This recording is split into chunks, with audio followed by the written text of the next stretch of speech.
మీ అందరికీ ప్రైజ్లాడండి. బాగున్నారు కదా మీ అందరూ? చూడండి, మనము ఎప్పుడు ప్రభుతో కనెక్ట్ అయి ఉన్నాం, ఎప్పుడు ప్రభు సహవాసంలో ఉన్నాం. ఆయన హత్తుకున్నప్పుడు అనేకమైన మేలు నీ జీవితంలో ఆయన చేస్తాడు. ప్రార్థన కలిగిన వారి జీవితంలో చేసే గొప్ప కార్యములు, ఆశ్చర్యకార్యములు అనేకంగా ఉంటాయి. యేసుక్రీస్తు ప్రభుతో నువ్వు ఎలా కనెక్ట్ అవుతావు అంటే ప్రార్థన ద్వారా. మనము ప్రార్థన చేయుటకై ఏకాంతంగా ప్రభువును సపరేట్గా ప్రత్యేకంగా కలుసుకోవాలి. ఇప్పుడు గలిబిలి సమయంలో అందరూ మాట్లాడుతున్నప్పుడు నువ్వు ప్రార్థన చేయలేవు. ఒక మాట మీకు చూపించి ముందుకెళ్దాం. మార్కు సువార్త 1:35 ఆయన పెందలకడ లేచి ఇంకను చాలా చీకటి ఉండగానే బయలుదేరి అరణ్య ప్రదేశంలోకి వెళ్ళి అక్కడ ప్రార్థన చేయుచుండెను. అరణ్యానికి ఎందుకు వెళ్ళాలా? ఒంటరిగా ప్రభువును కలుసుకోవాలి. ఒక ఆయనట దైవ సేవకుడు మధ్యరాత్రి వేళ 1 గంటకు లేచి ఎక్కడికి వెళ్తా ఉన్నాడు. శిష్యులు అది గమనించి, ఈ టైంలో ఎందుకు వెళ్తున్నాడు ఈయన? ఏదో తప్పు చేస్తూ ఉన్నాడు, ఏదో పాపం చేస్తూ ఉన్నాడు, ఏదో పొరపాటు చేస్తూ ఉన్నాడు. రేపు నెక్స్ట్ మనం కూడా మేలుకొని ఎక్కడికి వెళ్తున్నాడో మనం చూసి ఆయన వెనకాలే వెళ్ళి చూద్దామని చెప్తే నెక్స్ట్ డే కనిపెట్టుకో ఉన్నారు.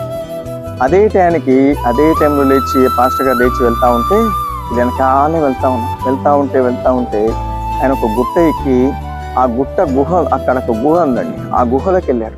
ఈ గుహలోకి వెళ్ళి ఏం చేస్తున్నాడు ఈయన? ఇంత మధ్యరాత్రి వేళ ఎవ్వరికి చెప్పకుండా ఒంటరికి ఎక్కడికి వెళ్తున్నాడని ఆయన వెంబడే వెళ్తే ఆ గుహ అంతా దగ్గ వెలుగుతో నిండిపోయి ఆ గుహలోకి తొంగి చూసి వాళ్ళు మూర్చిపోయి అలాగే పడిపోయారు. ఆ గుహలో ఏం చేస్తున్నాడైనా మోకరించి ప్రార్థన చేస్తూ ఉంటే 2 దేవతలు ఇటువైపు అటువైపు నిలిచి ఉన్నారు. ఆ గుహ అంతా దేవుని వెలుగుతో నింపబడింది. ఆ వెలుగులో మోకరించిన ప్రార్థన చేస్తాం. ఇప్పుడు 1 గంట మధ్యరాత్రి వేళ. ఆ టైంలో అక్కడికి ఎందుకు అంటే మధ్యరాత్రి వేళ ప్రభువును కలుసుకుంటావు. అటువంటి అనుభవం నీకుందా? ఈరోజు పడుకుంటే తెల్లవారు ఎప్పుడో లేస్తా. మధ్యరాత్రి వేళ ప్రభుతో మాట్లాడే అనుభవం, ప్రభువును కలుసుకునే అనుభవం, నీ బాధ నీ వేదన చెప్పుకునే టైం, మంచి టైం అదేనండి.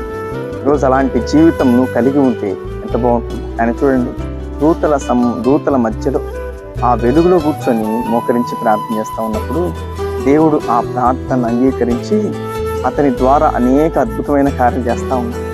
నీ కుటుంబంలో, నీ సంఘంలో కార్యములు జరగాలంటే మధ్యరాత్రి వేళ ప్రభువును కలుసుకుని ఆ ప్రార్థనా జీవితంలో నువ్వు ఉన్నప్పుడు నీవు నీ కుటుంబం అంతా వెలుగుమయంగా ఉంటుంది, క్షేమం ఉంటుంది, సమాధానం ఉంటుంది.